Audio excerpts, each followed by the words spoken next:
Back in school, the teachers hammered it into our skulls. Soviet might knew no limits. I'd stand at attention in my wool uniform, itching like hell, while Comrade Dmitriev jabbed his pointer at maps, circling where our soldiers planted blood-red flags, where our scientists shattered records, where our explorers conquered terrain no American dog would dare approach. I swallowed every word. But Antarctica, that frozen hell laughs at your patriotism. It existed before nations, before humans. To Antarctica, our Cold War was just a microscopic twitch in its million-year death stare. February 13th, 1962. The day they shipped me south. I gripped the rail of the Polyarctic, our rust bucket icebreaker, knuckles white against peeling paint. The hull groaned as it crushed through ice floes, metal shrieking so desperately we joked about swimming home instead. "First time south, eh, sailor?" The voice hit me with the unmistakable stink of smuggled Turkish tobacco. I turned to find a fire hydrant of a man, parka hood down despite the -40 wind. But when he grinned, that broken front tooth gave him the look of a schoolboy. "Christ, is it that obvious?" I asked, stomping my feet against the deck. Couldn't feel my toes anymore. Bad sign. "You've got that death grip on my railing." His laugh came out as steam, swirling with cigarette smoke. "Everyone's the same their first trip. Like you've just realized you pissed off someone in Moscow who wanted you dead." He thrust out a hand wrapped in filthy, fingerless gloves. "Alexei Voronin, the poor bastards call me Alyosha. Pyotr Kuznetsov, Pasha, if you don't hate me." I clasped his hand, feeling identical calluses, diver's hands, rope burned and salt cured. "Murmansk Diving School? Class of 57. His bloodshot eyes widened. "Bože moi, wait, you're that Pasha? The crazy bastard who jumped from the loading crane when Baranov dared you?" I touched the scar, splitting my eyebrow. 20 rubles bought a lot back then. Needed boots that didn't leak. "We scrubbed your blood off the dock for 2 days. He punched my arm hard enough to bruise. "Fucking Navy. Train together, then scatter us across the fleet like seeds, only to dump us at this frozen asshole of the world." "Diving team?" I asked, stomach unknotting slightly. "Mapping some lake under the ice. God knows why." He took a final drag, flicking his cigarette into churning black water. His voice dropped. "Listen, the last team had incidents. Keep your eyes sharp down there, Pasha. The ice, it's not like honest sea. The ice watches, makes men see things." My gut clenched. I'd heard whispers. 3 divers vanished on the previous expedition. Official report, equipment malfunction, heroic Soviet sacrifice. Barracks talk, something else entirely. "Just another dive," I said, forcing a confidence I didn't feel. "Cold water is cold water." Alyosha's face hardened. "Not like this, brother. This cold bites back." 2 days later, we boarded the ancient IL-14 for our final push to Vostok. The stripped-down fuselage exposed bare metal ribs, just canvas stretched between us and oblivion. 20 men crammed shoulder to shoulder, equipment swinging overhead like guillotine blades with each violent drop. "Grandmother used to tell me," Alyosha shouted through rattling engines, "if you go far enough south, you reach where the world ends and monsters sleep beneath the ice." His grin didn't reach his eyes. "Always thought she was trying to scare me off the sea." "My father said similar things," I replied, "before they took him." Alyosha's smile vanished. He knew exactly what "they took him" meant. No Soviet needed clarification about the black Zill that arrived at 2 a.m. in '38, or how my mother fed my father's books into the stove while Boots kicked our door. "Damn, Pasha. I'm sorry." "Ancient history," I lied through my teeth. "The Navy's my family now." "To the Navy, then. Mother Russia's orphanage for men with nowhere left to run." He produced a dented flask from inside his jacket. The liquid scorched like aviation fuel, melting the ice in my chest. The plane suddenly dropped 30 meters. Equipment rained down, nets straining. "Brace yourselves!" The pilot's voice cracked with panic. "Wind shear! Coming in hot!" Metal screamed as we plummeted. The navigator across from me retched between his knees, splashing my boots. Beside me, perfectly calm, Alyosha pulled out a worn photograph, a dark-haired woman with eyes that seemed to pierce through the paper. "Nina," I guessed. "My salvation." He kissed it reverently. "Weddings next month." 6 years of begging before she said yes. She's beautiful. Beautiful, brutal, brilliant. Teaches mathematics to ungrateful brats. His voice softened. I promise her before every dive that I'm coming back. The sea respects promises, you know. The water knows when someone's waiting. I nodded, throat tight. Nobody waited for me. Just an empty Leningrad apartment with a dying cactus I'd forgotten to water.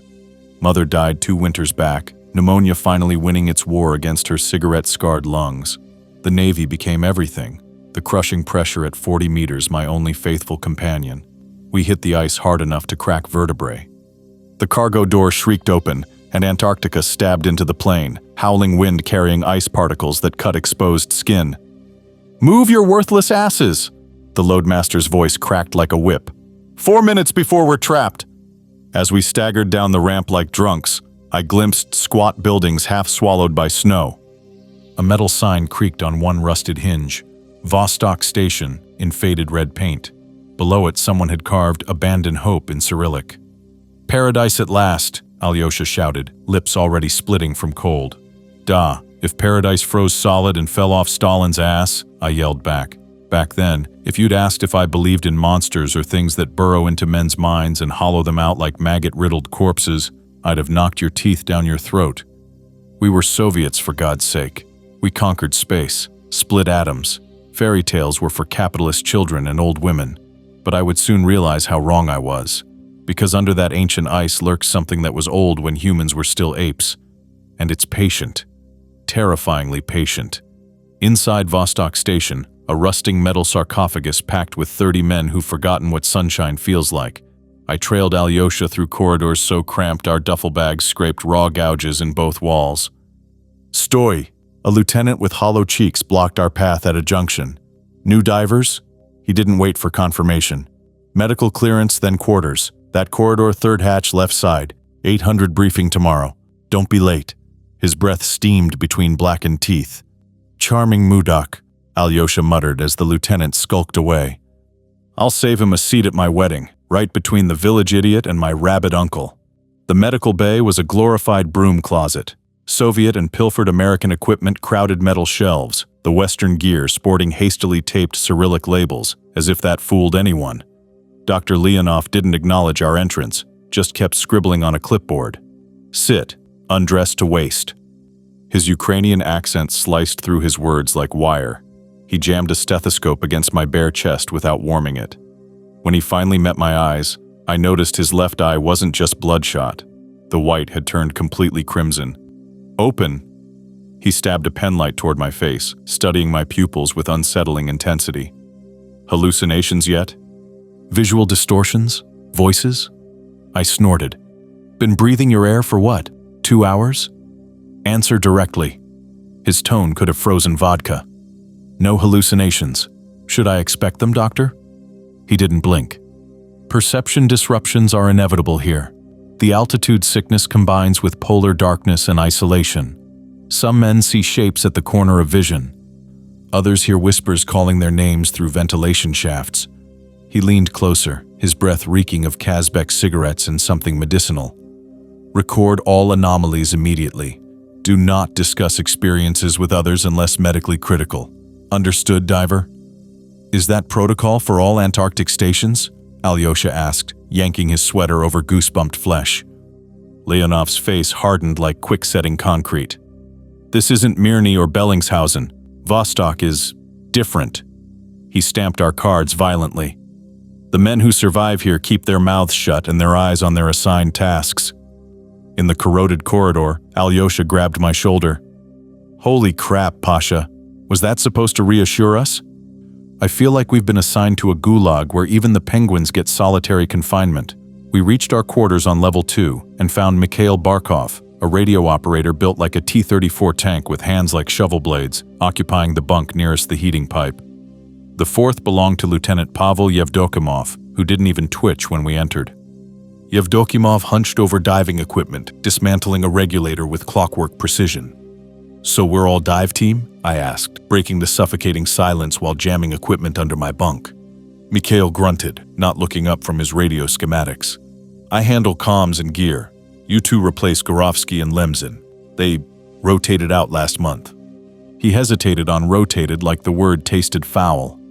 "Lucky bastards," Alyosha said, trying to lighten the funereal atmosphere. "Back in Leningrad now, chasing love and drinking actual vodka instead of this paint-thinner piss they serve here." "Lemzin isn't chasing anything." Yevdokimov's voice cut through the room like a bone saw. Flat, mechanical, wrong. "They shipped him home in a zinc box. Soldered shut." The temperature plummeted. Mikhail shot Yevdokimov a warning glare that could have welded steel. "Equipment malfunction?" I asked, my mouth suddenly dust dry. "That's the official lie." Yevdokimov's hands never paused their mechanical work, though his eyes focused somewhere beyond the station walls. Lemzin said he heard singing under the ice. Beautiful singing, like a Georgian choir at Easter. He followed it past his tethers. His lips twitched in what resembled a smile the way a shark resembles a dolphin. Found his corpse 2 days later. He'd removed his mask at 80 meters. His eyes were not eyes anymore. "What does that mean?" Alyosha whispered.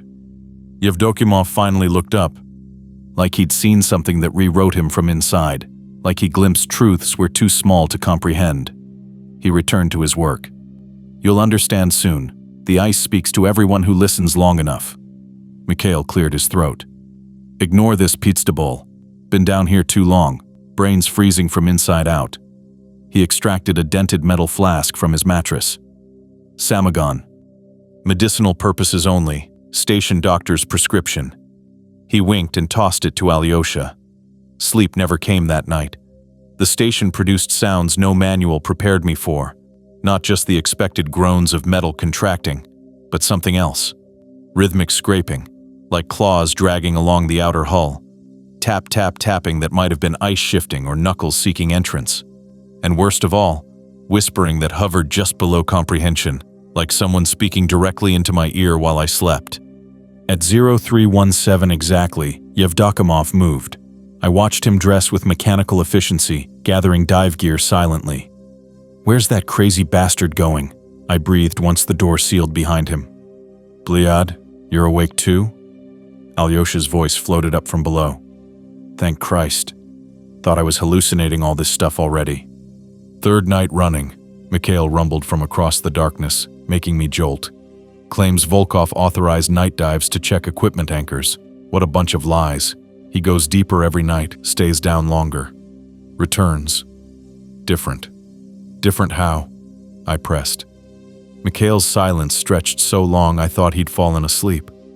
Then, last Thursday, found him talking to the equipment room wall. Not mumbling to himself, having a damn conversation, pausing like someone was answering. Asked who he was speaking with.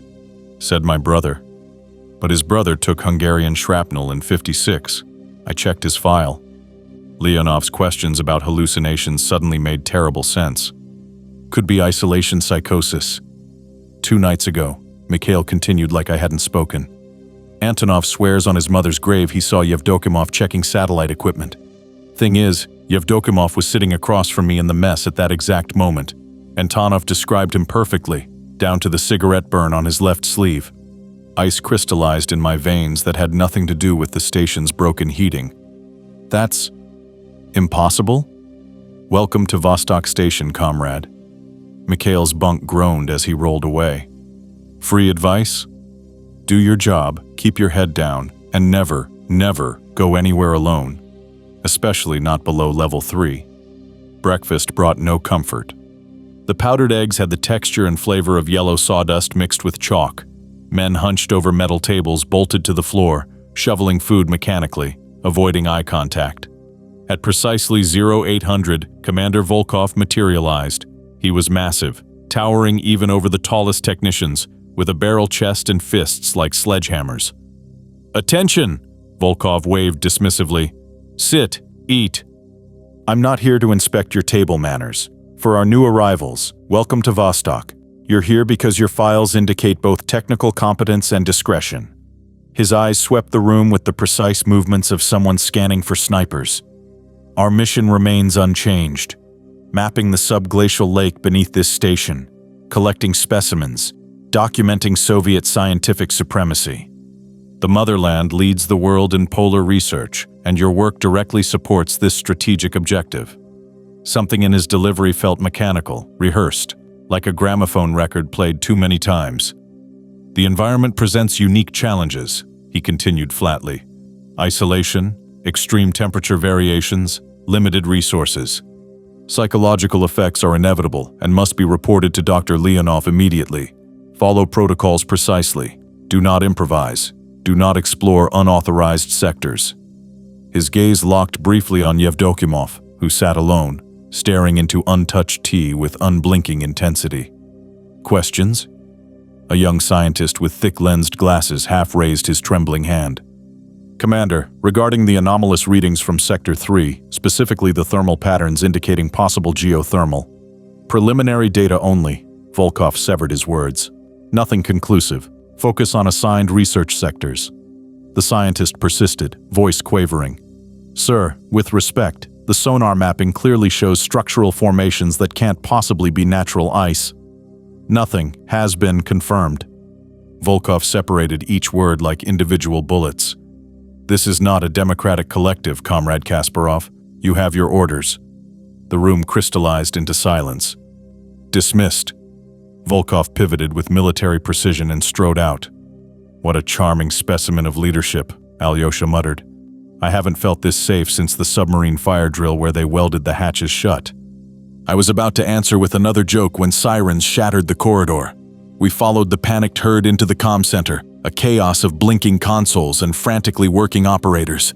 Commander Volkov already loomed behind the primary radio technician, whose face shone with sweat despite the sub-zero cold. Static roared from speakers, punctuated by a voice that hit me like an electric shock. "Yevdokimov, our roommate. Can't maintain. Something moving down here. Beautiful lights like cathedral windows." His transmission disintegrated, words fragmented between static bursts. "Opening in the wall. Oh Christ. It's watching me. Those eyes." His voice suddenly transformed, rising to a childlike pitch that raised the hairs on my arms and neck. "Mama? Mamochka? Is that you, Mama? I can see you through the ice." A shrieking electronic howl tore through the speakers, so high-pitched my dental fillings vibrated. Men clapped hands over ears, faces contorted. Then, absolute silence, dead air hissing from the speakers like escaping souls. "Lieutenant Yevdokimov, respond immediately." The radio operator's voice remained steady despite the terror dilating his pupils. "Report position. Over." Nothing answered but electronic snow. Volkov straightened, and I noticed for the first time the Makarov PM holstered at his hip, unusual for a station commander during normal operations. "Last confirmed position?" he demanded. "Dive Sector B7, sir. Approximately 80 meters beneath primary access shaft. He was mapping the new fissure that appeared Tuesday." "Authorized by whom?" Volkov's voice dropped 10 degrees. The radio operator's throat bobbed. "He presented standard dive clearance documentation, Commander. Routine exploration pattern." "During mandatory rest period? Without a partner?" Volkov's eyes narrowed to gunmetal slits. "I authorized no such dive." Men exchanged loaded glances, accusatory, fearful, guilty. I realized that protocol violations were routine here. Bent rules, improvised procedures. The isolation bred dangerous shortcuts, and now someone was paying with their life. Volkov's gaze swept the room, locking onto Alyosha and me like targeting radar. "Kuznetsov, Voronin, you're our rescue team. Full equipment check, immediate deployment, standard rescue protocol." He turned to a scientist who looked ready to vomit. "Sorokin, you'll accompany as technical advisor. 60 minutes maximum depth time, then return regardless of findings." As we sprinted toward the equipment bay, I caught fragments of hurried whispers. "Exactly like Morozov last month. Said he heard his dead wife singing lullabies. We shouldn't be drilling there at all. Some things should stay buried in the ice." My hands trembled violently as I checked regulators and valves. Alyosha worked beside me. Through the frost-rimed window, the Antarctic storm intensified, horizontal snow whipping past like white bullets, as if the continent itself was trying to lock us inside the station. "Why would he dive alone?" I whispered, rechecking my pressure gauges a third time. "That violates every safety protocol drilled into us." Alyosha's eyes met mine, raw fear visible despite his attempt at veteran calmness. Maybe he wasn't alone down there, Pasha. Maybe something called him down, the same way it called Lemzin past his tethers. I wanted to dismiss his words as superstition, but Yevdokimov's voice transformation, that childlike tone calling for his mother, froze my blood solid. What force could reduce a hardened Soviet Navy lieutenant, a diver with thousands of hours in Earth's most hostile waters, into a frightened child crying for his mama? Whatever waited beneath Vostok Station, I knew we were about to meet it face to face. The dive shaft reeked of wrongness. We approached the access point on level 3, a perfect meter-wide hole drilled through ancient ice like a bullet wound. Below us, water slapped against the metal rungs with an unnatural rhythm that made my skin crawl. ZHNVP 57 suits only, Volkov ordered, personally inspecting our equipment instead of delegating to the techs. Triple seal all gaskets, full face masks, redundant air supplies. He checked each valve himself, his meticulous attention, bizarre for a senior officer, making my guts coil like frozen rope. The prep room door screeched open as Dr. Sorokin stumbled in and prepared to join our dive, wrestling with civilian dive gear that hung on his skeletal frame like a child wearing his father's suit. Subglacial Lake Vostok represents a unique scientific opportunity, he babbled, clearly terrified but hiding in academic jargon. Liquid water at -3.2 Celsius maintained by extreme pressure and geothermal activity, completely isolated from Earth's surface for approximately 15 million years. A perfect closed ecosystem. He compulsively checked his thermometer for the 4th time. Our research has barely scratched the surface of the biome's potential for— "Shut your mouth, Professor," Volkov snapped. "Your objective is to find Yevdokimov, nothing else. Understood?" The shaft yawned beneath us, a circle cut through blue-white ice, descending into absolute darkness. "Surface reading -3.2 Celsius, Sorokin announced again, voice quavering as he dangled a digital thermometer. Yet molecular crystallization remains inhibited by extreme pressure conditions despite— "We know how fucking ice works," Volkov cut him off. "Communications check?" "Channel clear, all frequencies," the comm operator confirmed from his console. 60 minutes maximum, Volkov said, his breath crystallizing in the air. "Standard search pattern through Tunnel B. Report status every 5 minutes or we initiate emergency extraction. Clear?" I descended first, each metal rung burning through my gloves like branding irons. At the bottom I hesitated, legs dangling in the water. Even through the insulated suit, the wrongness hit me immediately. The liquid felt dense, resistant, like disturbing something half-solidified. "Abnormal electrical conductivity," Sorokin muttered, already breathing rapidly. "Consistent with elevated mineral saturation or possibly— Eyes on the mission, Doctor." Volkov's voice sliced through the comms. "Find our man." I submerged completely, the shock making me gasp despite 20 years of cold water dives. Alyosha splashed down beside me, his breathing already ragged in my earpiece. "Matka Bozhya," he whispered. "You feel that?" "Just pressure playing mind games," I answered, not believing it myself. "Let's find Yevdokimov and get the hell out." Our helmet lamps cut sickly yellow beams through water so thick with suspended particles it resembled diluted milk. Visibility extended maybe 3 meters before dissolving into murky nothingness. We followed the guideline, a braided steel cable bolted to the ice at 5-meter intervals, our only tether to the surface world. The shaft widened as we descended, ice walls giving way to a broader chamber striated with sediment layers like geological tree rings. According to my depth gauge, we passed 50 meters, 60 meters, descending into a realm where human beings had no business existing. "Tunnel B junction ahead," I reported, our lights revealing a forking passage. Following Yevdokimov's logged route. The tunnel sloped downward at an unnatural 15-degree angle, its walls no longer ice but something else, a blue-black mineral with perfect geometric patterns that no natural process could create. They resembled circuit boards etched into stone. "Extraordinary," Sorokin whispered, running his gloved fingers along the strange formations. "These aren't natural ice structures. They appear to be metamorphosed bedrock with deliberate patterning, but at this depth we shouldn't be seeing— "Movement! 2 o'clock!" Alyosha hissed. We froze, lamp beams swinging toward where he pointed. Nothing visible. just water and shadows playing tricks.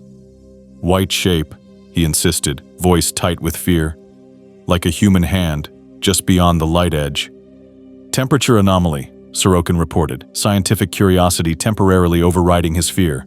Now reading -1.8 Celsius and climbing. That's physically impossible without a significant thermal source. Yevdokimov reported similar readings before signal loss. Volkov's voice crackled, distortion increasing with depth. Maintain vigilance. Proceed. We swam deeper, following the snaking tunnel as it opened into a vast chamber that devoured our light. My gauge read 87 meters, far deeper than any previous survey team had reached. This chamber doesn't exist in our mapping data, Sorokin said, a note of academic excitement breaking through his fear. Dimensions suggest we've encountered the main body of the subglacial lake system. The ecological implications are staggering. If we could just contact, Alyosha interrupted, voice suddenly metallically flat. 11 o'clock position near the columnar formation. Our beams converged through the murk, illuminating a human figure suspended motionless about 15 meters ahead, hanging vertically with arms outstretched. Yevdokimov located, I transmitted, initial relief evaporating instantly as we closed distance. Something was catastrophically wrong. Yevdokimov hung suspended like a broken marionette, his Soviet-issue dive suit shredded in multiple places. Most disturbing was his position, arms extended perpendicular in a perfect cruciform stance impossible for a normal drowning victim. Ostorozhno, Alyosha warned needlessly. Something's very wrong here.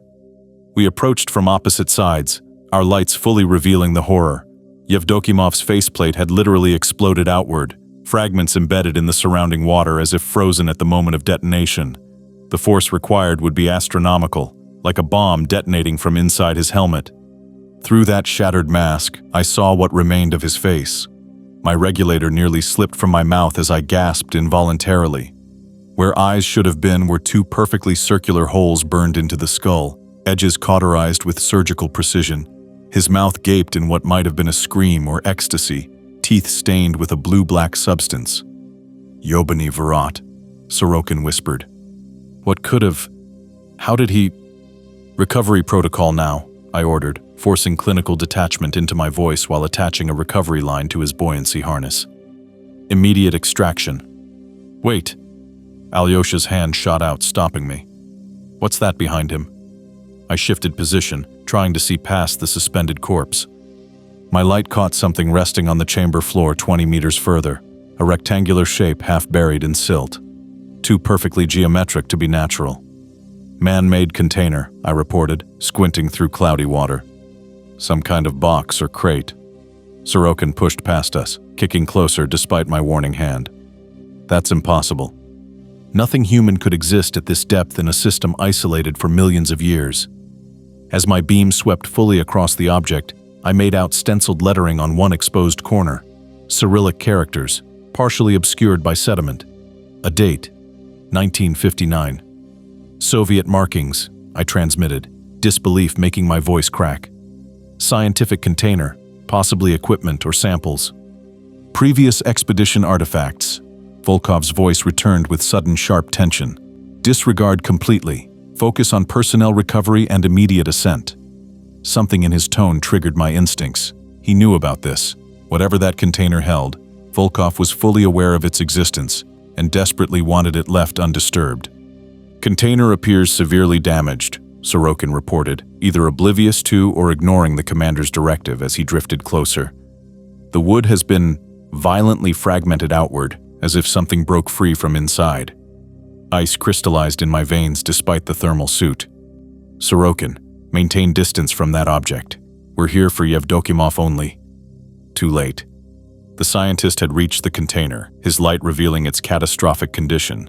The lid had been obliterated, and glass vials lay scattered around it, shattered and empty, their contents long since dispersed into the water.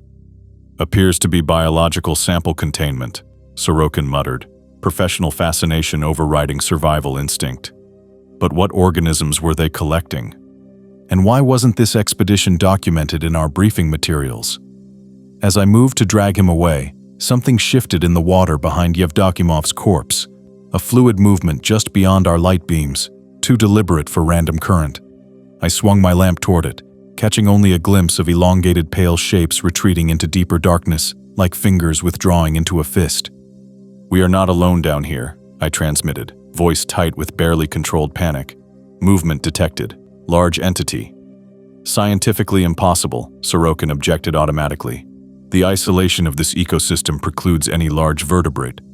"Zatknis, bliad," Alyosha snarled. "Look." His beam tracked another movement to our right. Again, just a suggestion of pallid flesh slipping beyond illumination. The water surrounding us thickened perceptibly, becoming viscous as chilled motor oil. The gentle current abruptly reversed direction, now flowing deeper into the chamber rather than toward the access shaft, almost like something massive was approaching us. "Emergency ascent protocol initiated," Volkov's voice ordered, crackling with escalating interference. "Recover the body and evacuate immediately. That's a direct order." "Sorokin, form up. Alyosha, secure recovery line," I barked. "We're leaving now." As we began our retreat, dragging Yevdokimov's body between us, my light swept across the chamber floor once more and froze my blood solid. Footprints. Human-shaped footprints pressed into the silt, leading away from the shattered crate toward the limitless darkness beyond. 5 minutes to ascent point, I reported, voice mechanically calm despite terror clawing up my throat. My ears popped painfully despite the suit's pressure compensation. Sorokin's breathing had deteriorated to ragged gasps bordering on hyperventilation. "Something's stalking us," Alyosha whispered, his beam jerking erratically across formations that might have been ice structures or might have been something else. "Just beyond the light, pacing us." 60 seconds to shaft entrance, I reported through clenched teeth, fighting the growing certainty that we weren't escaping. We were being herded. We backed through the narrowing tunnel, walls pressing claustrophobically close, forcing single-file formation with Yevdokimov's body suspended between us. The ice surrounding us displayed that unnatural geometric patterning again, angular lines and symbols that couldn't possibly form naturally, like alien circuit boards or mathematical equations embedded in the frozen surface. Then I saw it clearly, just for one heart-stopping moment as my light swept across the junction ahead. A pale figure, humanoid but wrong, with proportions that violated natural anatomy. It stood blocking our path for a fraction of a second before retreating around the corner with fluid, undulating movements no human diver could replicate. "Contact!" The word tore from my throat. Directly ahead. "Not hallucinating," Alyosha confirmed, voice cracking. Christ almighty, I thought I was losing my mind. "What entity?" Sorokin demanded, panic rising. "I see nothing." The water temperature plummeted suddenly, our suit's heating systems struggling against the supernatural chill. 20 meters to safety, I encouraged, spotting the blessed glow of the dive shaft entrance ahead. Almost there. As we approached the final stretch, a high-pitched keening penetrated the water, not through our communication system, but transmitted directly through the liquid itself. "What's happening?" Sorokin gasped. "Some kind of weaponized sonar?" The sound modulated, shifting through tones no human vocal apparatus could produce, yet somehow forming patterns that carried meaning, a message I felt rather than heard. Come deeper, see wonders, become more. Alyosha clutched his helmet with one hand, nearly dropping his guide rope. "Make it stop," he moaned. "It's inside my brain." The shaft entrance loomed ahead, that perfect circle of salvation just meters away. With desperate energy, we dragged Yevdokimov's corpse through the narrow opening and began our vertical ascent, climbing the ice walls hand over hand like men possessed. The keening pursued us halfway up the shaft before abruptly cutting off, leaving a silence so profound it felt like physical pressure against my eardrums. We breached the surface violently, thrashing and gasping. Hands reached down, hauling us up onto the metal platform. I tore off my mask, gulping frigid air into burning lungs. "Get him up," I rasped, turning to help with Yevdokimov's body. 4 men hauled the corpse onto the platform, water cascading from the torn suit. Under harsh industrial lighting, the full horror of his condition became unmistakable. Blue-black geometric markings covered every visible patch of skin, crawling beneath what remained of his clothing. Commander Volkov appeared above us, ice crystals gleaming in his mustache. "Report," he demanded, voice knife-sharp. My teeth chattered so violently I could barely form coherent words. "Lieutenant Yevdokimov is dead," I forced out. Something killed him. removed his eyes, carved patterns into his flesh like writing. Volkov's gaze flicked clinically to the body, then back to me with sudden intensity. What else? Container on lakebed, I continued, shivering uncontrollably. Soviet markings, scientific samples, B broken open from inside, and something else moving down there. Something not human. A muscle twitched in Volkov's jaw. Around us, I noticed the medical team's behavior with sudden clarity. They were systematically photographing Yevdokimov's markings with specialized equipment before covering the body. One technician scraped samples of the black fluid into a hermetically sealed container with practiced efficiency. Volkov stepped closer, dropping his voice to a growl meant only for my ears. Listen carefully, Kuznetsov. The official record will state Lieutenant Yevdokimov died from equipment failure leading to drowning. Post-mortem tissue damage resulted from extreme cold and pressure. Is that understood? I stared at him, disbelief overwhelming even my terror. Are you completely insane? His eyes were surgically extracted. Those symbols were carved into him with precision. We saw something moving down there, something that came from that container. His hand shot out, fingers digging into my shoulder with crushing force. His face thrust within centimeters of mine, close enough that I could smell the stale Kazbek cigarettes on his breath and see the map of burst capillaries in his eyes from too many sleepless nights.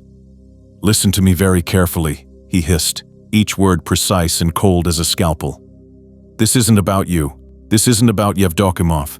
This is about 30 men who will die if panic spreads through this station. This is about Soviet scientific presence that must be maintained in Antarctica at all costs. And this is about questions that, if asked too loudly, will get you transferred to a gulag in Vorkuta, where your skeleton will never be found. He released me with a calculated shove, straightening his uniform. When he spoke again, his voice had returned to normal volume, clinical and impersonal. Clear this area immediately. Return to standard duties. Lieutenant Yevdokimov's remains will be prepared for transport to the motherland with appropriate military honors. That night, sleep evaded me like a deserter. The station's atmosphere had curdled, thick enough to slice with a dive knife. In the mess hall, the scrape of utensils against metal plates became deafening whenever officers entered. Everyone knew about Yevdokimov, but the official explanation, equipment malfunction, drowning, pressure damage, stank worse than month-old cabbage. We need to talk, Alyosha muttered, pushing gray paste masquerading as breakfast around his tray. His eyes darted toward two political officers at the next table. Not in this fishbowl. We found refuge in a supply closet on level 2, wedged between mops and canisters of industrial cleaner that burned my nostrils. His fingers trembled violently as he lit a cigarette. I close my eyes for even a second, Pasha, and I see him there. He confessed, voice cracking. Yobany Varat. Those perfectly circular holes where eyes should be. The blue-black markings, like a child's connect-the-dots puzzle drawn by something insane. You don't carve patterns that precise with a knife, not on human flesh, not underwater. Volkov knows exactly what killed him, I whispered, leaning closer. Did you notice? When we described the body, he didn't flinch, didn't ask questions. And that talk about the gulag, classic misdirection. Fear us more than what's below. It's worse than I thought. Alyosha took a desperate drag, smoke leaking from his nostrils in twin plumes. Mikhail got drunk on Samagon last night, said 3 men vanished from Delta Team in January. The official report claims they wandered into a storm during equipment transfer. Bliad, the station was locked down that week. No storm, no search parties.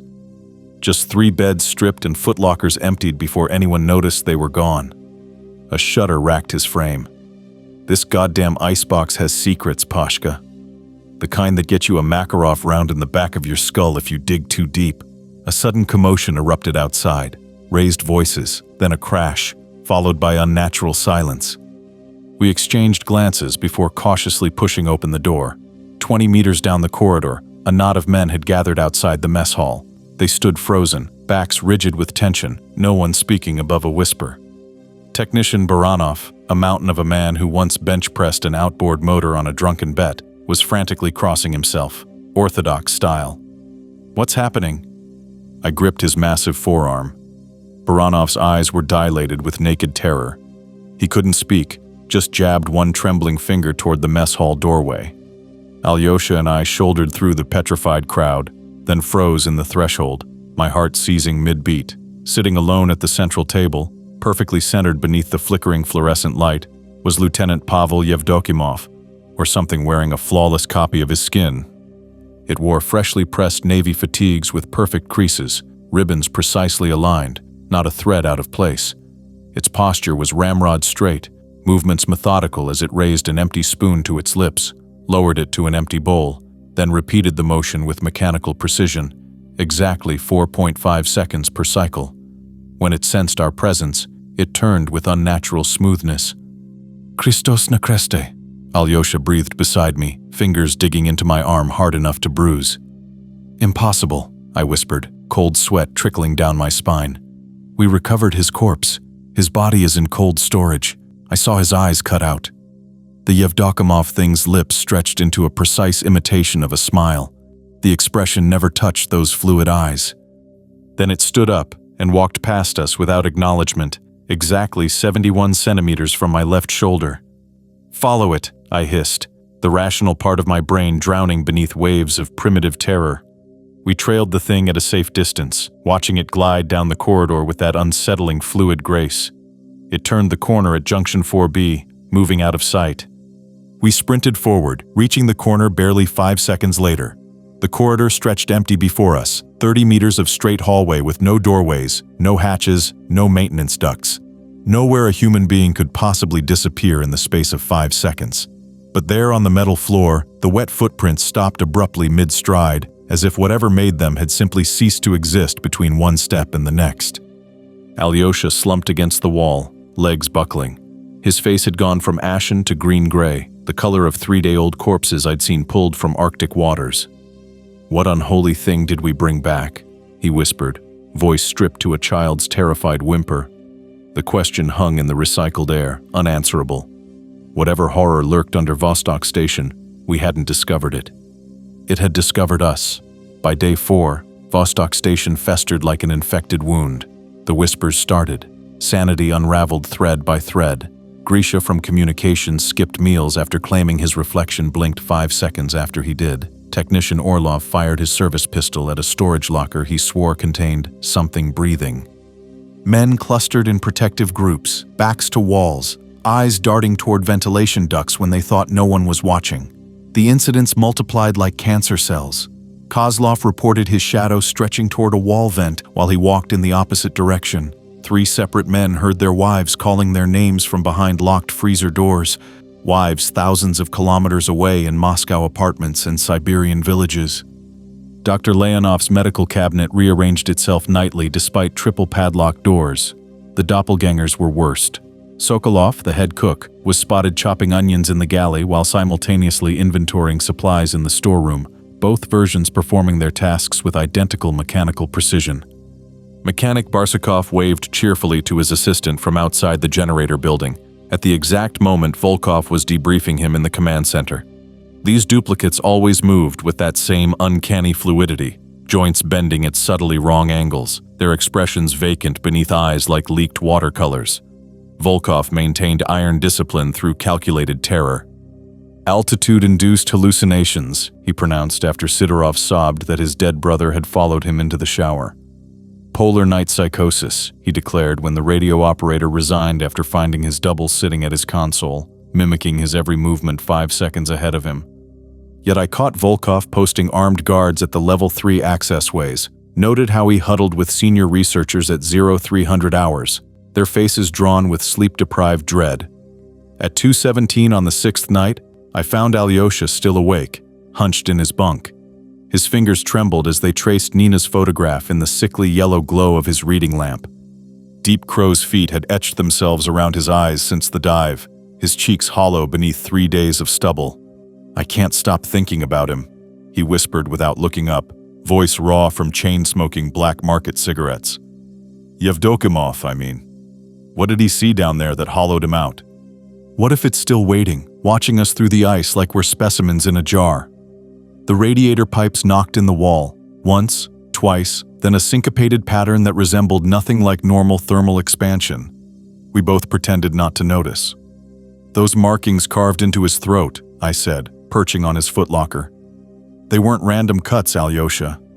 They formed a pattern, a language maybe, like Scythian runes, but mathematically precise, as if whatever carved them understood human anatomy down to the cellular level. Alyosha's fingers whitened around Nina's photo. I've been bribing Zolotov with cigarettes, he murmured. The skinny radio tech who's been here 3 rotations. Says the station's been cursed since they broke through the first ice shelf in '57. Men hearing voices singing from inside solid glacier walls, seeing creatures moving at the corner of their vision. The deeper they drill, the worse it gets. He finally met my eyes. And no one ever discusses the missing personnel from previous expeditions.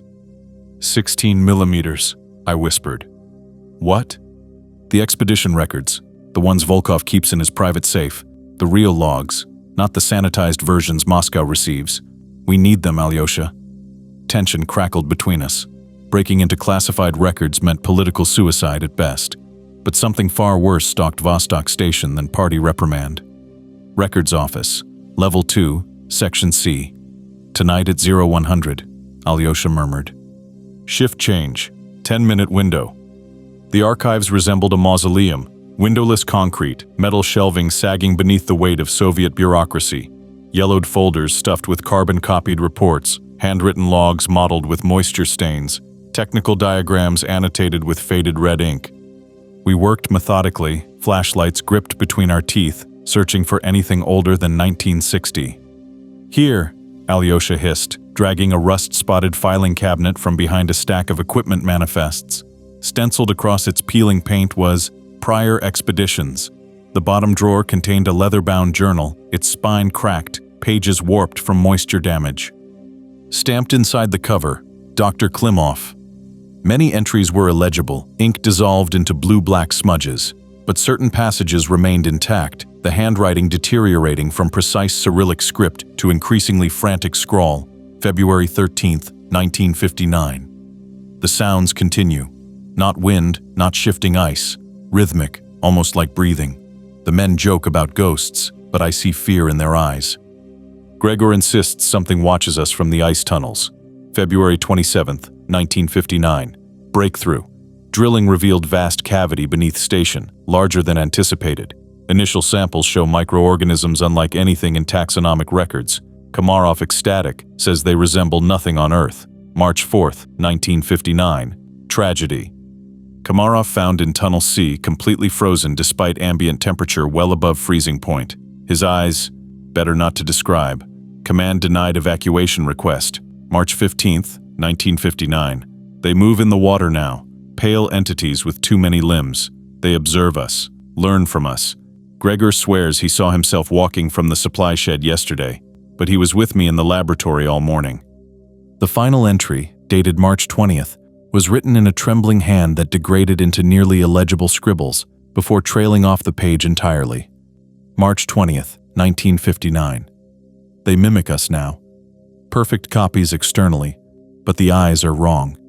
Petrov became violent when we attempted to restrain his duplicate, claimed it was the real him. Then he began clawing at his own face, scraping away skin as if trying to reveal something underneath. They're coming. God help us. They hunger for more than just our shapes. Pashka. Alyosha's voice cracked. You need to see this. He'd found a manila envelope paperclipped to the journal's back cover. Inside were a dozen photographs, grainy, poorly exposed 35mm shots documenting ice core samples, equipment setups, team members in fur-lined parkas. The final image stopped my breath mid-inhalation. Taken from inside what appeared to be a massive ice cavern, the black and white photo showed an impossible structure, a stepped pyramid, a ziggurat of seamless obsidian stone, partially embedded in the glacier wall. The scale became apparent from tiny human figures clustered at its base. The thing was enormous, perhaps 60 meters high. Etched across its surface were complex geometric symbols, identical to the markings carved into Yevdokimov's flesh. This can't exist, I whispered, mouth gone desert dry. A structure this size, buried beneath the Antarctic ice sheet for, what? Thousands of years? Millions? Just then, the lights died without warning. Absolute darkness crashed down like a physical weight, and in that blackness came a sound from just outside the archive's door. Wet, slithering movement, like something massive dragging itself across metal, followed by labored, bubbling breathing. We froze, lungs burning as we held our breath. The door handle rotated with excruciating slowness, metal grinding against metal. "Pasha?" My own voice called through the darkness, perfectly duplicated down to the slight Murmansk accent. "Are you in there? I need your help." Arctic cold flooded my veins. I was here, pressed against metal shelving, Klimov's journal clutched in my fingers. Whatever stood outside mimicking my voice was not me. "Don't make a sound," Alyosha breathed against my ear, his exhaled words barely disturbing the air. The handle rattled violently. "Pasha, please open up. I'm injured. I need help." My voice but layered with something hideous beneath, a wet, gurgling undertone, like someone speaking through a mouthful of viscous fluid. I bit my tongue until I tasted copper, fighting the instinctive urge to respond to my own name. Seconds stretched to minutes as we stood motionless in the darkness, listening to that thing outside making small, eager sounds as it tested the door. Finally, a drawn-out scraping noise as it retreated. When emergency generators restored minimal lighting 5 minutes later, we crept from the archive room on trembling legs. The corridor appeared empty, but glistening along the floor was a trail of black ichor, the same oily substance that had poured from Yevdokimov's mouth. The wet tracks led toward the stairwell to level 3, toward the dive shaft that accessed the water below. I met Alyosha's terrified gaze. My doppelganger wasn't simply an apparition or hallucination. It was physically real, composed of something that could leave material evidence of its passage. And it had come specifically for me. The next morning, across our quarters, Mikhail's bunk lay empty again, blankets thrown aside as if he'd left in a hurry. His boots remained perfectly aligned beneath the frame, his parka still hanging on its hook. The third night he'd vanished without explanation or footwear into a station where exposure would kill in minutes. "Pojaluista, Nenado," Alyosha muttered in his sleep, twitching violently. "Please don't."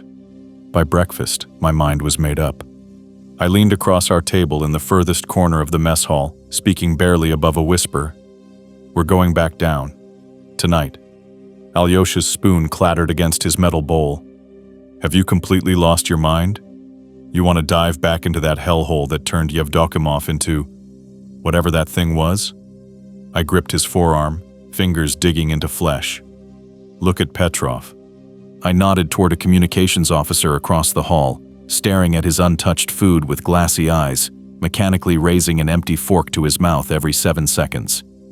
"And Kumilov." The mechanic by the door stood perfectly straight, unblinking, while condensation from his breath froze in his beard. "And Zakharov, who yesterday insisted to me that he's been dead since childhood, but they won't let him stop moving." Alyosha's eyes darted between them, throat working convulsively. "These things, whatever they are, they're spreading through the station like a virus," I continued. 16 men showing symptoms. How long before they come for us directly? "You've seen your duplicate already, haven't you?" His hands shook so violently coffee sloshed over his cup rim. Outside the radio room, it waved at me. Had my birthmark, the one on my neck, had Nina's photo in its pocket. "The lake is where it started. The ziggurat is the source." My voice dropped further. "Have you noticed? The affected men, they're all being drawn to level 3, to the water access points." Alyosha's face twisted with an internal struggle. Finally, he exhaled sharply. If we do this madness, we need proper equipment, something to fight back with. The standard gear is useless." "I know exactly what we need," I whispered. "And where to get it." Security had deteriorated as the contagion spread. Half the guards now stood at their posts with that telltale 1,000-meter stare, mechanically going through motions without awareness. We slipped past checkpoint Bravo at 0200 hours without challenge. The once secure equipment locker's door hung ajar, its lock mysteriously disassembled. Inside, we gathered what we needed with practiced efficiency. Experimental IDA-71U closed-circuit rebreathers, no telltale bubbles to give away our position. Double-insulated KF-3M thermal suits rated for deep-sea Arctic operations with integral heating elements. The newest Soviet military-grade underwater lamps, 10 times brighter than standard issue, with focused beams that could cut through murk at 20 meters. For insurance, Alyosha muttered, retrieving a Spring 3 underwater shotgun from a case marked biological specimens. The nasty weapon fired steel bolts designed to take tissue samples from marine mammals. And this, he added, producing a metal canister with Cyrillic markings indicating a naval issue emergency flare gun, magnesium phosphorus, burns underwater at 2,000 degrees. If we see anything down there that shouldn't exist, we burn it back to hell. We concealed the equipment in maintenance duffels and slipped through the station's service corridors, avoiding the main passageways where cameras might record our movements. The secondary dive shaft in Section D7 had been inactive since the previous expedition. The official reason was equipment transfer reassignment, but the hastily welded plate over its access hatch suggested more sinister motivations. It took us 17 minutes with a maintenance torch to cut through. Beyond lay a cramped airlock, and below that, the forgotten dive chamber. A perfect circular shaft dropped away into darkness, steam rising from water black as printer's ink. The room smelled of mildew and something sweeter, coppery, like fresh butchered meat. I checked my equipment, mine deliberately blank. The moment I allowed myself to truly consider what we were doing, I'd break. Beside me, Alyosha's hands shook so badly he needed 3 attempts to secure his oxygen recycler valves. "Bоже moi," he whispered, fumbling Nina's photograph from his pocket. He pressed it to his lips, eyes squeezed shut. I promised her I'd come back. Weddings in June, white dress, dacha reception. Her father's already brewing the samagon. His voice cracked. She deserved someone normal. Accountant, maybe. Not some Navy idiot who'd dive into hell because his friend asked. I gripped his shoulder, finding no words. In his eyes, I saw a truth we both understood. There was no real choice. "Ready?" he asked, voice steadier than it had any right to be. I nodded, mouth too dry for speech. Together we descended the metal rungs, the water rising to meet us like a living thing eager for reunion. As I submerged, the bone-deep vibration returned immediately, that same calling resonance from my nightmare, beckoning us deeper, welcoming us home. And somewhere far below, I sensed the ziggurat waiting, patient, ancient, hungry. This time the water enveloped us with nauseating warmth, not the bone-numbing Antarctic cold we expected, but something fever-hot, like swimming through blood.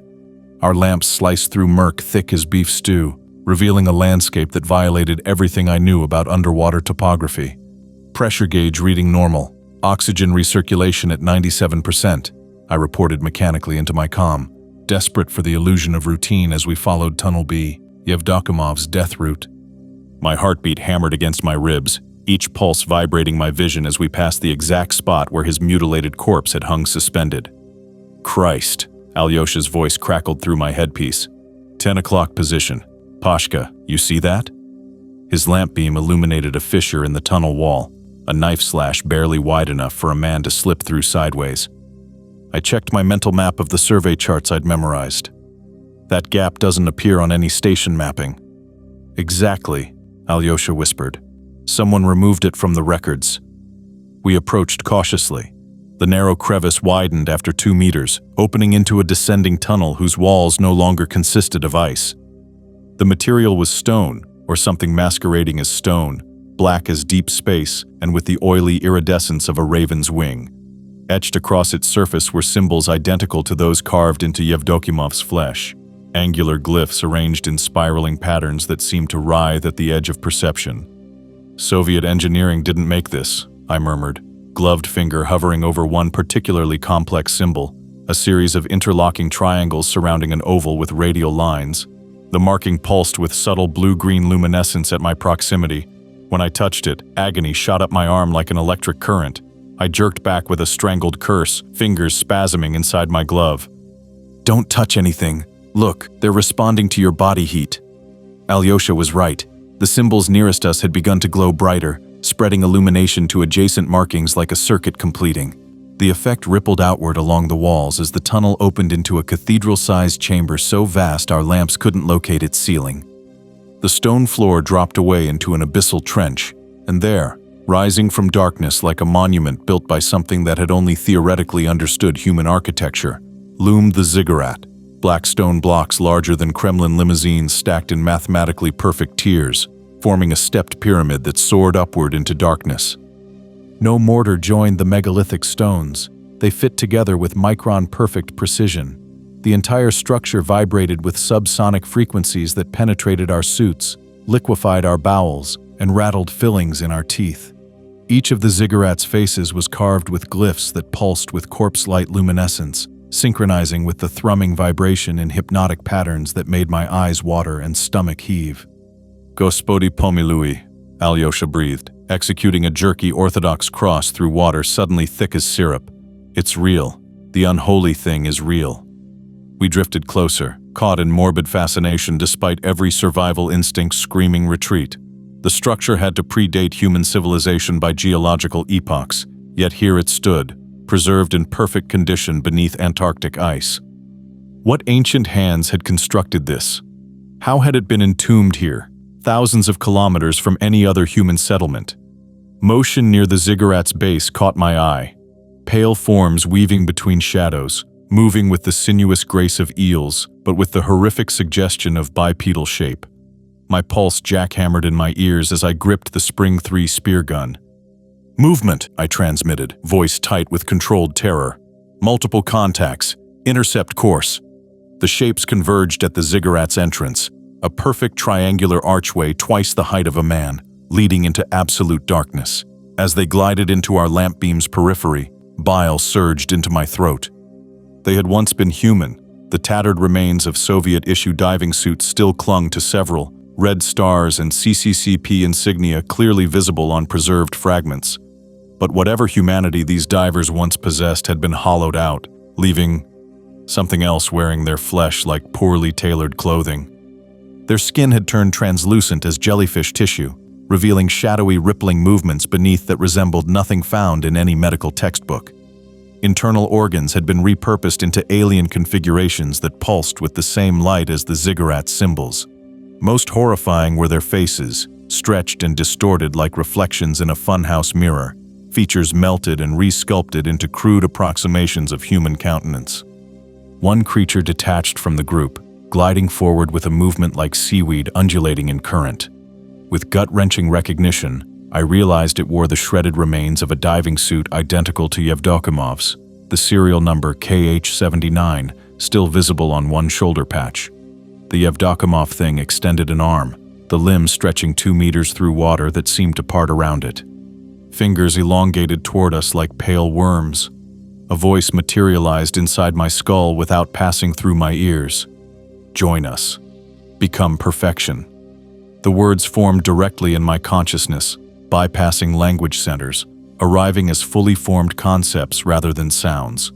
The other creatures began advancing through the water, moving with that same liquid bone locomotion, spreading into a crescent formation to cut off retreat. I raised my spear gun, but my arm suddenly weighed 50 kilos, muscles responding like they'd been injected with Novocaine. Gray fog descended across my thoughts, replaced by a narcotic buzzing that promised cosmic relief if I would only surrender my autonomy. Your existence is three-dimensional, momentary, limited. We offer eternity, transcendence, comprehension. Visions exploded through my mind, vast cyclopean cities beneath other oceans, structures that curved through dimensions I couldn't comprehend, spacecraft crossing interstellar gulfs using principles that violated Einstein's laws. The ziggurat pulsed in synchronization with these images, its light intensifying with each new revelation. Warmth trickled from my nostrils, blood instantly clouding pink in the frigid water before my faceplate. Pressure built inside my skull until I feared my brain would rupture. Through blurred vision, I saw Alyosha beside me, eyes rolled back to show whites, crimson streamers leaking from his nose and ears as his body convulsed against the mental assault. Submit. Resistance brings suffering. Your matter will serve regardless. Through the psychic fog, one single thought emerged: escape or die. We had seconds before our minds shattered completely. With desperate effort, I aimed the Spring 3 at the nearest creature and squeezed the trigger. The steel bolt lanced through water and struck the thing's chest cavity, only to pass through without resistance, as if penetrating cigarette smoke. The abomination didn't register the impact, continuing its inexorable advance. "Flare!" I screamed at Alyosha, who drifted catatonic beside me. "The flare, damn it!" My voice penetrated whatever hypnotic state gripped him. His eyes snapped into focus, blood still streaming from his nose. With trembling hands, he raised the signal pistol and fired point blank at the advancing horde. The magnesium phosphorus charge erupted with apocalyptic brilliance, transforming the water into liquid light. Chemical fire scorched outward in a blinding sphere, momentarily transforming the chamber into negative space. The creatures recoiled violently, their flesh smoking where the radiance touched it. Their silent screams translated into knife-thrust agony inside our minds, a psychic backlash that made blood vessels burst in my left eye.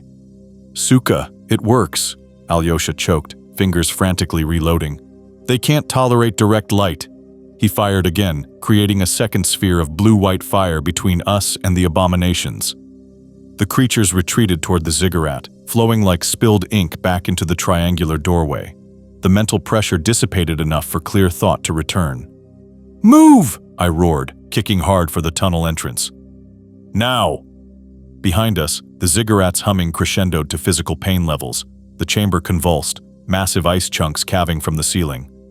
The entire structure was responding to our attack, or continuing some ancient activation sequence we'd inadvertently triggered. We swam frantically through tunnels now racked with seismic tremors. Fissures opened in walls as we passed, jets of pressurized water creating violent cross-currents that threatened to smash us against stone. Every few seconds, I glimpsed undulating shadows pursuing just beyond our light perimeter, keeping pace, waiting for the flare's effects to fade. After an eternity of desperate swimming, the dive shaft's circular opening appeared above, a disk of salvation just 15 meters overhead.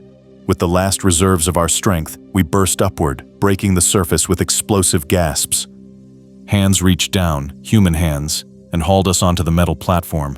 I tore my helmet off, sucking frigid air into oxygen-starved lungs, retching black water onto corroded steel.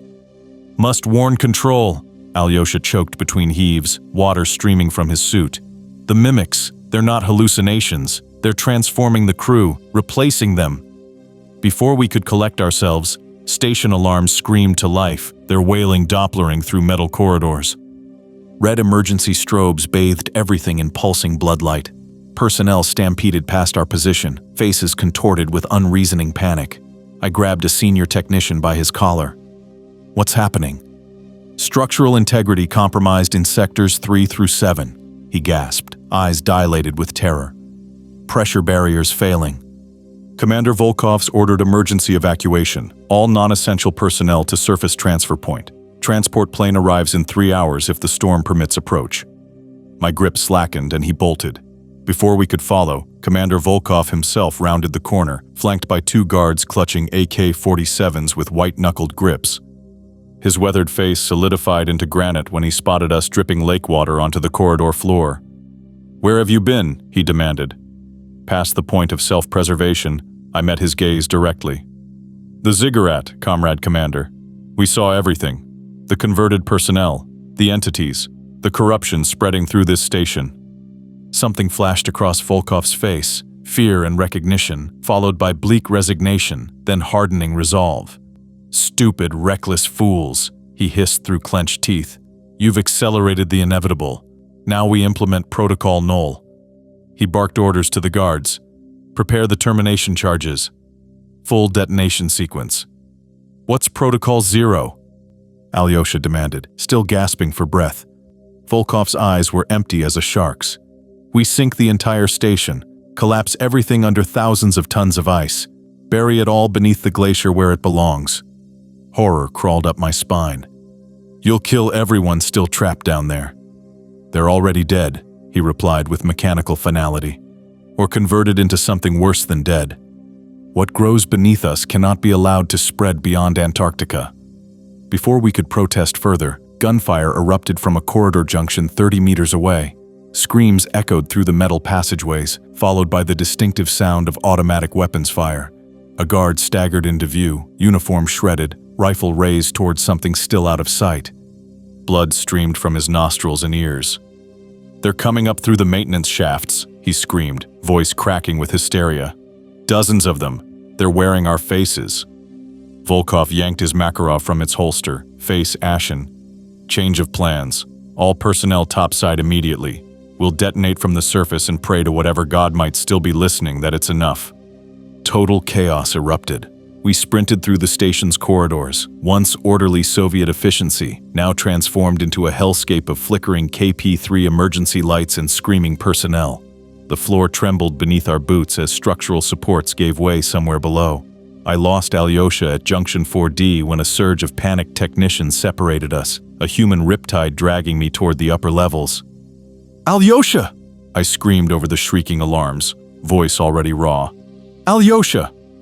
The sounds from the lower levels turned my blood to slush, wet slithering noises like massive slugs dragging across metal, followed by human screams that choked off into bubbling gurgles. Twice I glimpsed pale, elongated shapes moving with spider-like speed along maintenance crawl spaces, hunting down stragglers with predatory efficiency. Their forms were deteriorating rapidly, humanity sloughing away like wet paper, as if proximity to the awakened ziggurat had accelerated their metamorphosis. Stumbling against the human current, I finally reached the station's main airlock on level 1. Commander Volkov stood beside the massive pressure door, directing evacuation with mechanical precision, while 3 armed guards kept order with AK-47s. Through frost-covered porthole windows, I saw the Antarctic storm had reached Category 5 intensity, a solid wall of horizontal snow moving at 120 kilometers per hour. Exposure meant death in under 3 minutes. "Where's Alyosha Voronin?" I grabbed Volkov's sleeve, scanning the terrified faces pushing toward the surface access. "Have you seen him?" Volkov yanked his arm free, attention fixed on the ZB-14 detonator in his weathered hands. "Once all essential personnel clear the upper access, we collapse the primary structural supports," he answered, ignoring my question entirely. "The weight of 2 million tons of ice will complete what we start." "I'm not leaving without him," I shouted, voice cracking. "We came back together. We leave together." A bony hand gripped my shoulder. I whirled to find Dr. Leonov standing there, his severe face softened by something that might have been pity on anyone else. Blood had dried in dark rivulets from his left ear. "I saw Voronin minutes ago near medical section," he said. He was helping technician Barsakov with leg injuries. They were heading toward the emergency access ladder. I pushed back against the human tide, ignoring Volkov's barked command to halt. The pressure doors to level 2 were already sealed, but the maintenance access remained open, a narrow metal tube barely wide enough for a man. The corridors below were increasingly deserted, every footstep echoing with hollow metallic resonance. "Alyosha!" I called, straining to hear any response over the station's death groans.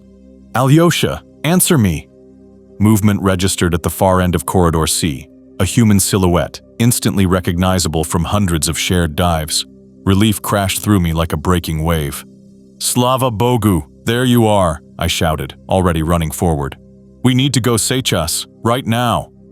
The figure remained motionless, standing 20 meters away where emergency lighting failed, leaving him haloed in shadow.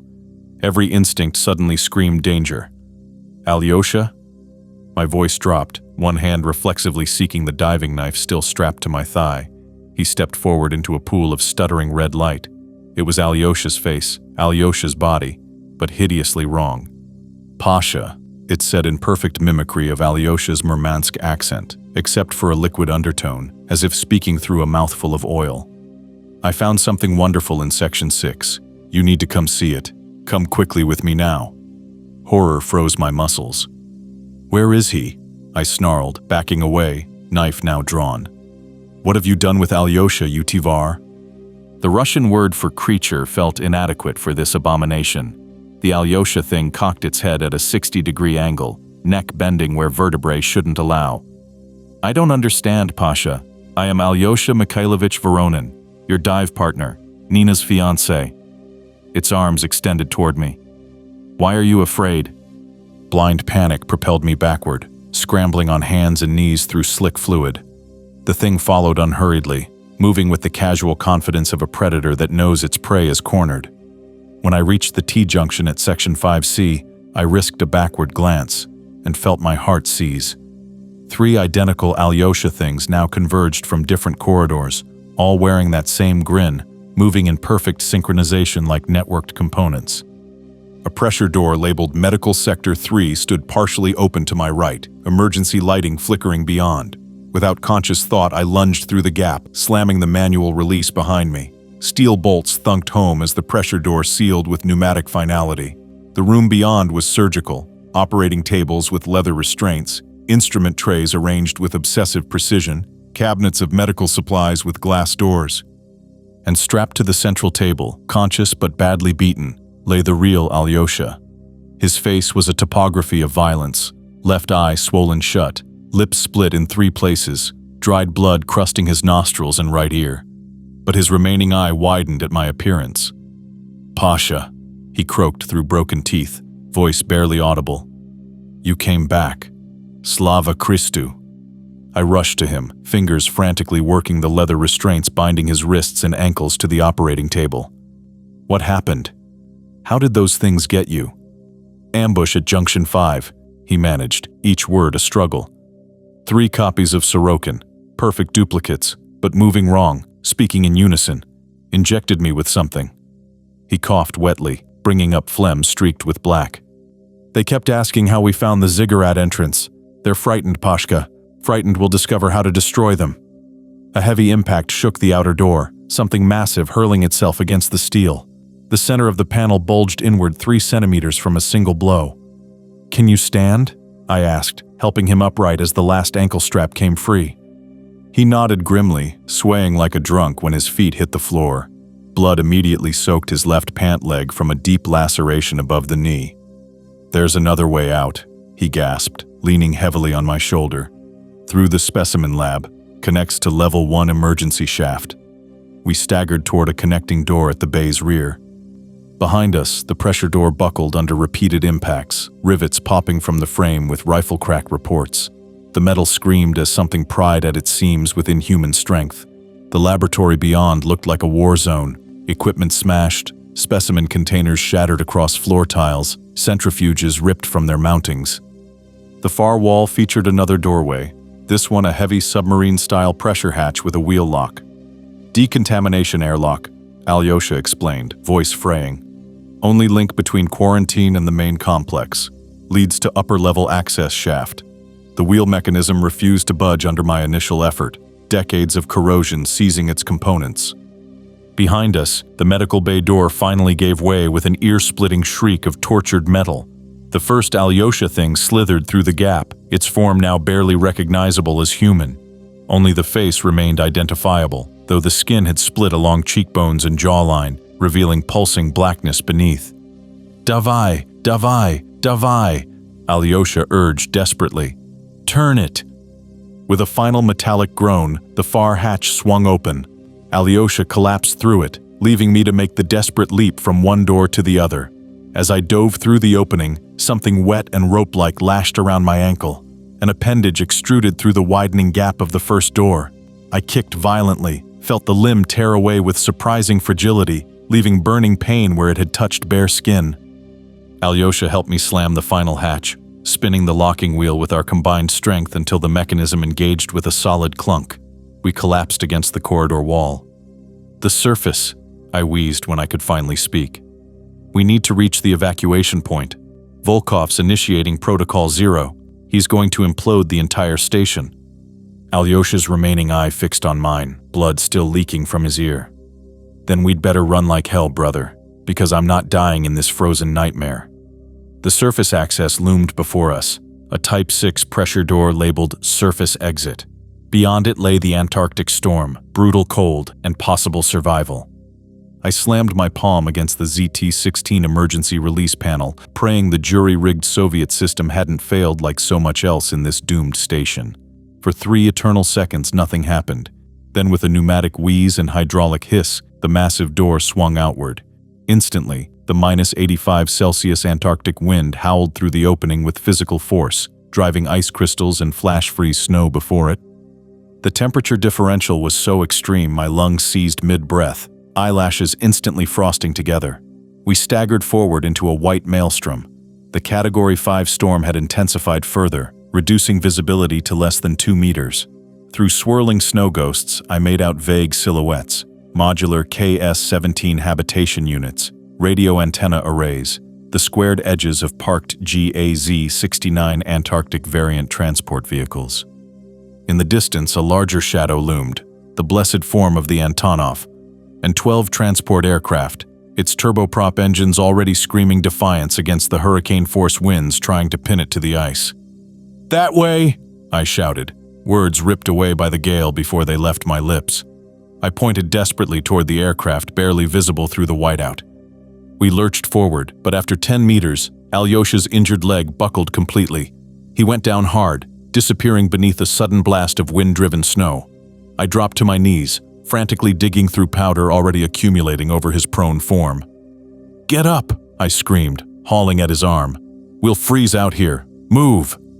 A dark shape materialized from the void, a massive figure in an expedition-grade Severianka 9 cold-weather parka, wolf fur ruff framing a face latticed with old frostbite scars. Commander Volkov, an AK-47 slung across his chest, ice already forming in his gray-streaked beard. "Hurry, hurry!" he bellowed over the shrieking gale, grabbing Alyosha's other arm.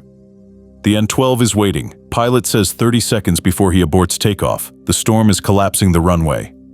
We were among the last to reach the aircraft. Hands pulled us up the ice-slick ramp as Volkov shouted orders lost to the wind.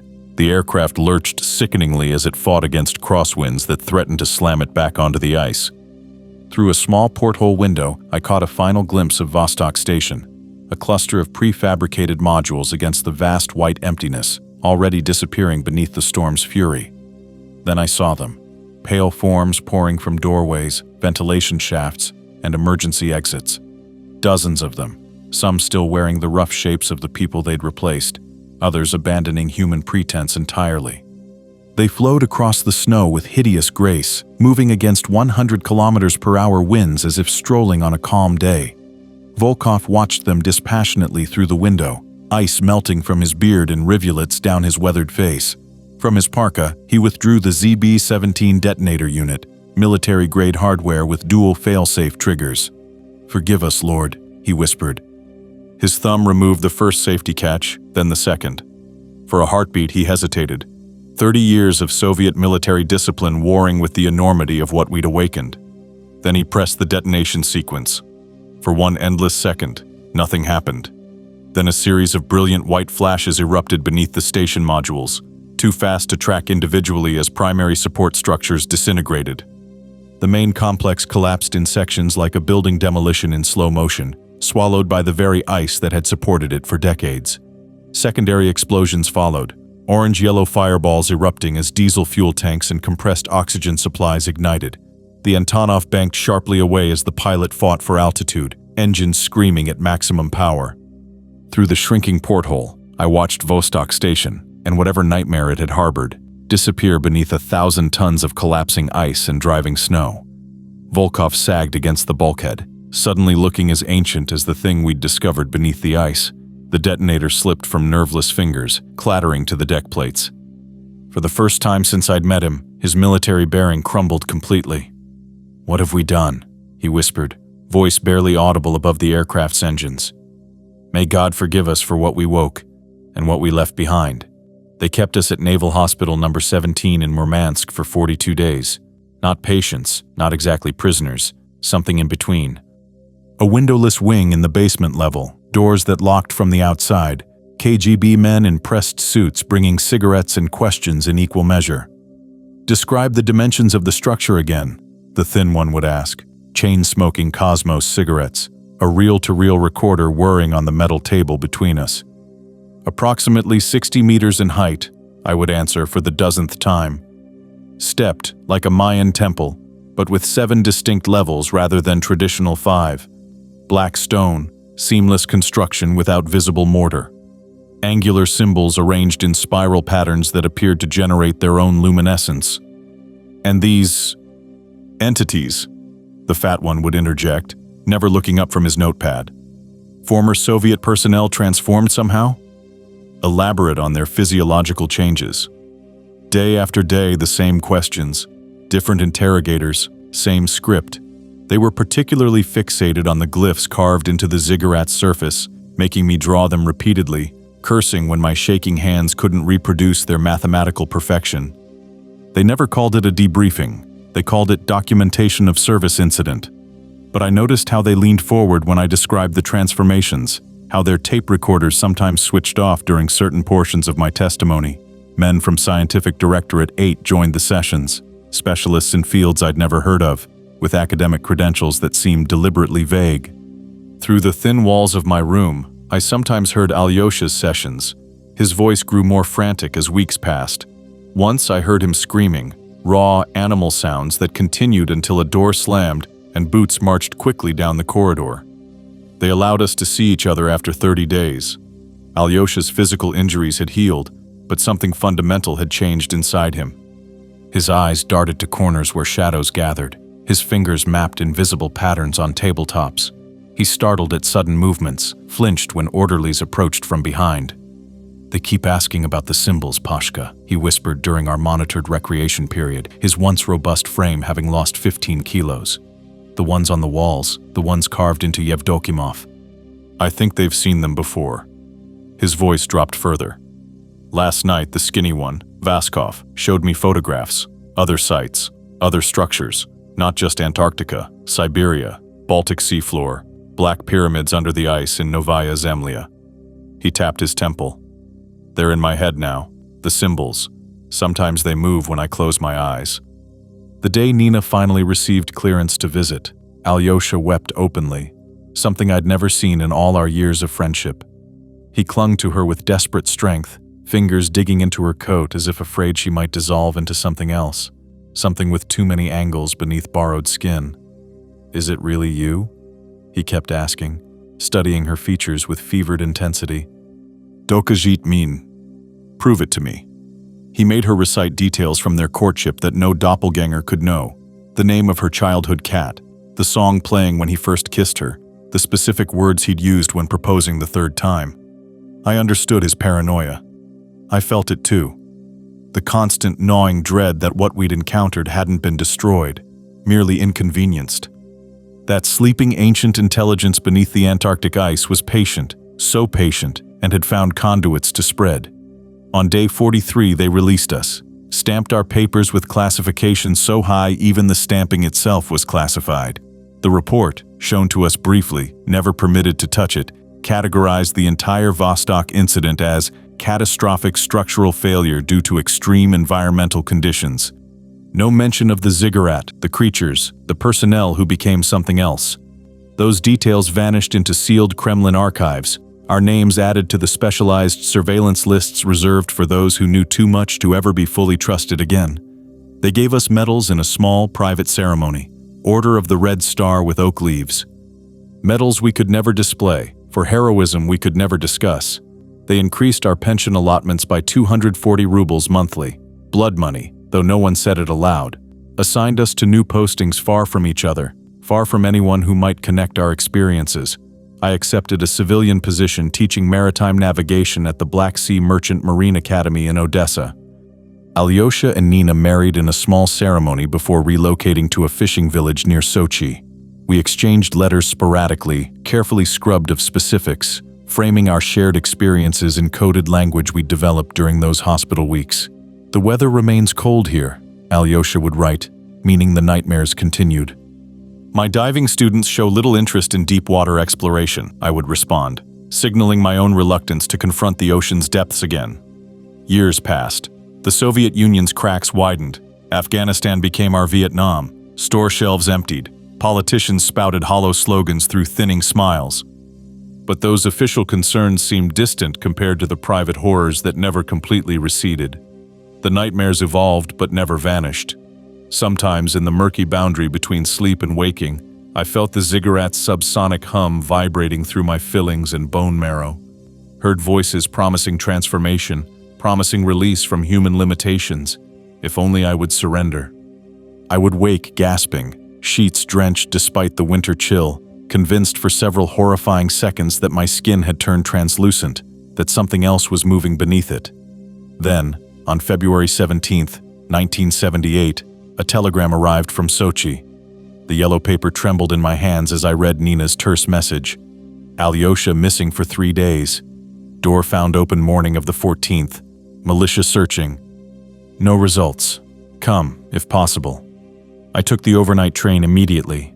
Nina met me at their cottage, a modest wooden dacha 300 meters from the Black Sea coast. Her face had aged a decade in the 5 years since I'd last seen her. Behind her forced composure, terror lurked in the shadows beneath her eyes. "He'd been better," she said, hands trembling as she poured tea into chipped factory-glazed cups. "Almost 6 months without major episodes. The nightmares had become less frequent. He was designing a fishing boat, talking about starting a small business catering to summer tourists." She set the kettle down with mechanical precision. "Then 3 nights ago, the dreams returned. I woke to him screaming about singing lights and beautiful geometries. He took his sleeping pills, finally settled around 2 in the morning." Her voice cracked. "When I woke at 6, his side of the bed was empty. The front door stood wide open despite the snow. Outside, she led me to their modest yard. Even after 3 days of continued snowfall, I could still make out where a single set of footprints led from the doorway, across the garden, toward the frozen shoreline. Local militia had documented the trail, photographed each impression. The prints continued 500 meters across virgin snow, directly onto the sea ice.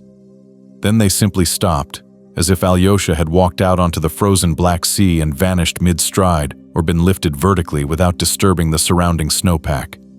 "Militia theory?" I asked, already knowing. "Suicide," she answered flatly. "They think he bore a hole in the ice and jumped in. Said it happens sometimes with Afghanistan veterans. Delayed stress response. They dragged the seabed for 2 days, found nothing." Her eyes hardened. "It wasn't suicide. You know that." Of course I did know that. That's the end of this story. If you enjoyed the video, please consider subscribing to the channel. It would help me out more than you can imagine. I appreciate you, and I'll see you soon.